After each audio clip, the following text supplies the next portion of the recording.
না না, তুমি ভুল ভাবছো। আমার মেয়ে কোনো ব্যাঙ নয়, আমার মেয়ে হচ্ছে পরী। সে আমার প্রাসাদে আছে। কি বলছো এসব? এও কি সম্ভব? ব্যাঙের পেটে পড়ি? পুরো ভিডিওটি দেখার জন্য আপনাদের সবার কাছে অনুরোধ রইল, দয়া করে একটু সাপোর্ট করুন।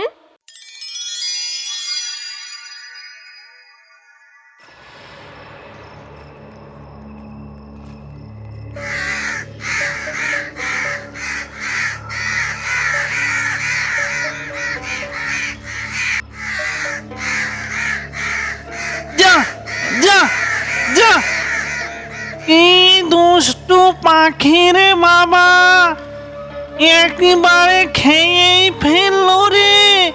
জিন বলে একটিও সম্মান দেয় না।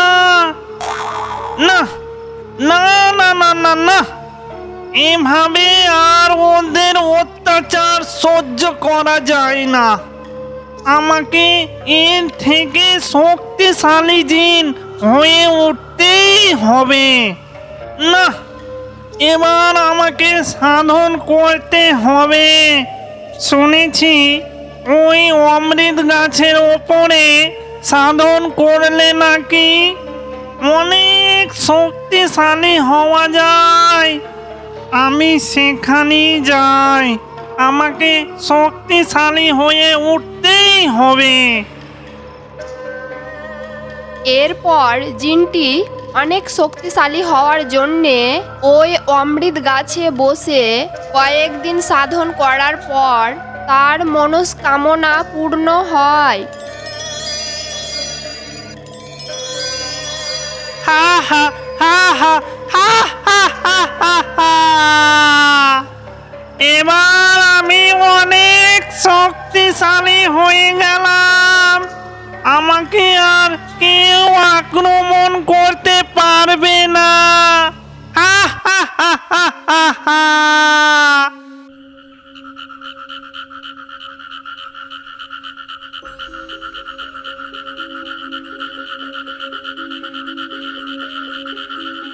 ও দাদা, একটু দাঁড়াও, একটু দাঁড়াও, আমাকে একটু সাহায্য করেন। হাট এখান থেকে, আমার তো খেয়ে দেয়ে কাজ নেই, ব্যাংকে নাকি সাহায্য করবে।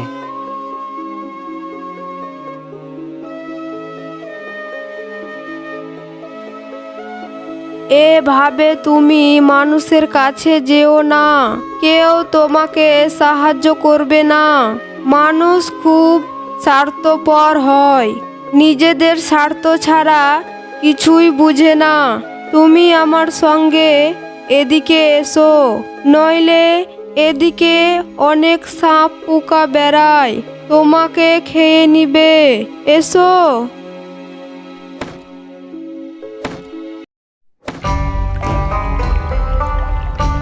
লিনা জল আনতে ওই পুকুরে যায়।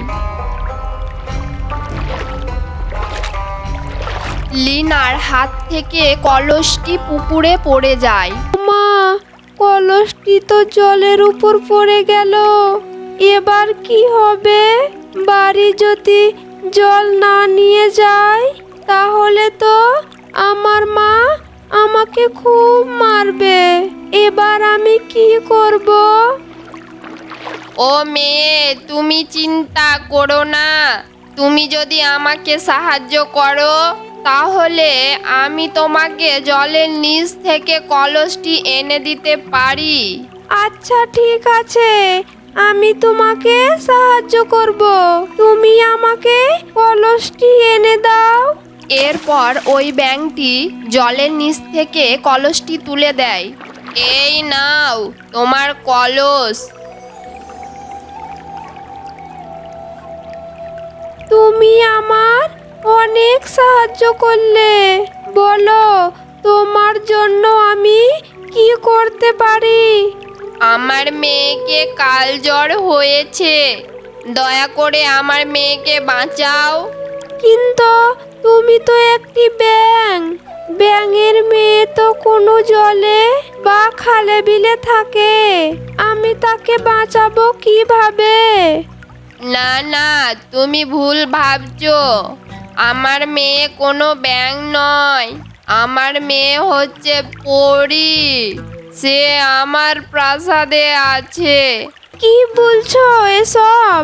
এও কি সম্ভব? ব্যাঙের পেটে পড়ি? তুমি আমাকে ভুল ভাবছো। আমি কিন্তু ব্যাঙ নই, আমিও পড়ি। তাহলে তুমি এখানে ব্যাঙ হয়ে কেন আছো?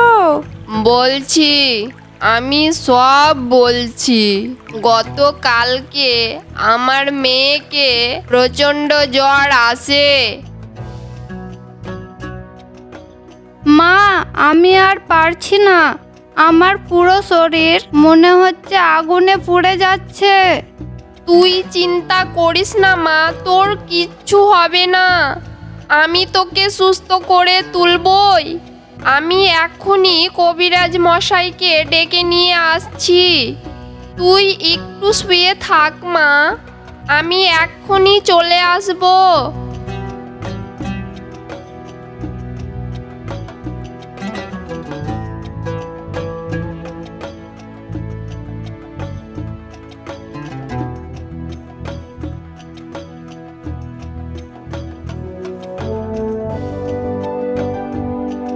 কবিরাজ মশাই, ও কবিরাজ মশাই, দয়া করে আমার মেয়েকে বাঁচান। কেন গো, তোমার মেয়েকে কি হয়েছে? আমার মেয়েকে প্রচণ্ড জ্বর হয়েছে, পুরো শরীর জ্বরে পুড়ে যাচ্ছে। দয়া করে একটু চলেন। আচ্ছা ঠিক আছে, চলো দেখি কি করা যায়।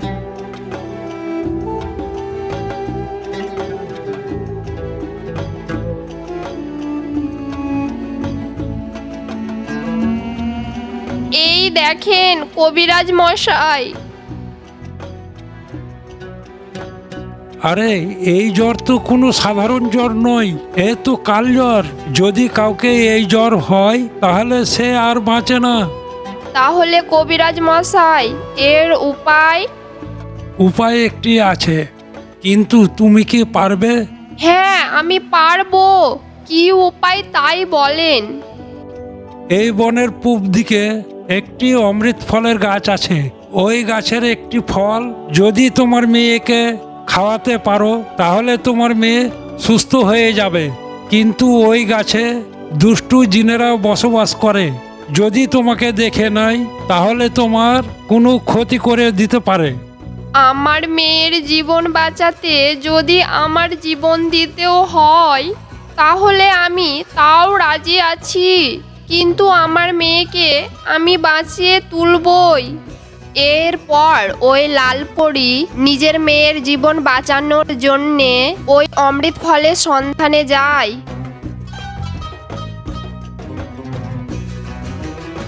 কবিরাজ মশাই তো বলল এই বনের পূব দিকে গাছটি আছে, তার মানে নিশ্চয় এই গাছটি। ও, আমার কাঁচা ঘুমটি কে ভেঙে দিল রে? কার এত বড় সাহস আমার ঘুম ভাঙায়?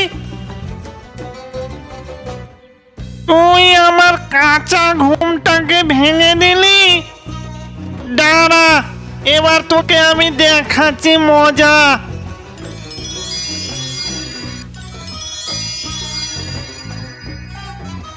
এ কি, এ আমায় কি করলে? ছেড়ে দাও আমাকে, দয়া করে ছেড়ে দাও। আমার মেয়ে কাল জ্বরে অসুস্থ হয়ে বিছানায় পড়ে আছে। এই অমৃত ফলটি যদি আমার মেয়েকে না খাওয়াতে পারি তাহলে আমার মেয়েটি মারা যাবে। আমি এখানে একটু শান্তিতে ঘুমোচ্ছিলাম, তুই এসে আমার ঘুমটাকে ভেঙে দিলি। এবার থাক এখানে ব্যাঙ হয়ে, সাপুকারা এসে খেয়ে যাবে।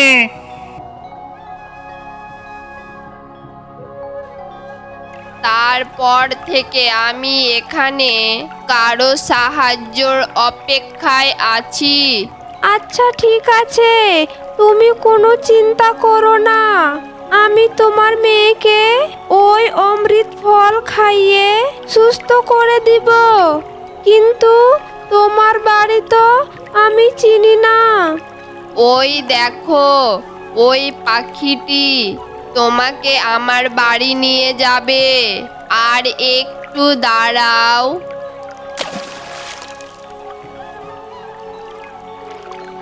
এই নাও, এই অমৃত ফলটি আমার মেয়েকে খাওয়ালে সুস্থ হয়ে যাবে। আমার সঙ্গে সঙ্গে তুমি এসো। এরপর ওই পাখিটির সঙ্গে পরীর দেশে যায় ব্যাঙের মেয়েকে বাঁচাতে। এই দেখো, এই বাড়িটি পরীর বাড়ি। তুমি ভিতরে যাও, আমি এখানেই থাকছি। এরপর নীলা বাড়ির ভিতরে যায়। গিয়ে দেখে ব্যাঙের মেয়েটি বিছানায় নিঢাল হয়ে শুয়ে আছে। তারপর এই অমৃত ফলটি ওই পরীটিকে খাওয়ায়। তারপর আস্তে আস্তে জ্ঞান ফিরে। এ কি, কে তুমি? আমি নীলা। তোমাকে কাল জ্বর হয়েছিল, তাই তোমাকে আমি অমৃত ফল খাওয়াতে এসেছিলাম। কিন্তু আমার মা কোথায়? তোমার জন্য অমৃত ফল আনতে গিয়েছিল ওই বনে। তারপর এক দুষ্টু জিন তার জাদুর শক্তি দিয়ে ব্যাং করে দেয়। আমাকে আমার মায়ের কাছে নিয়ে চলো। আচ্ছা ঠিক আছে, চলো আমার সঙ্গে। এরপর ব্যাঙের মেয়েকে নিয়ে তার মায়ের কাছে যায়।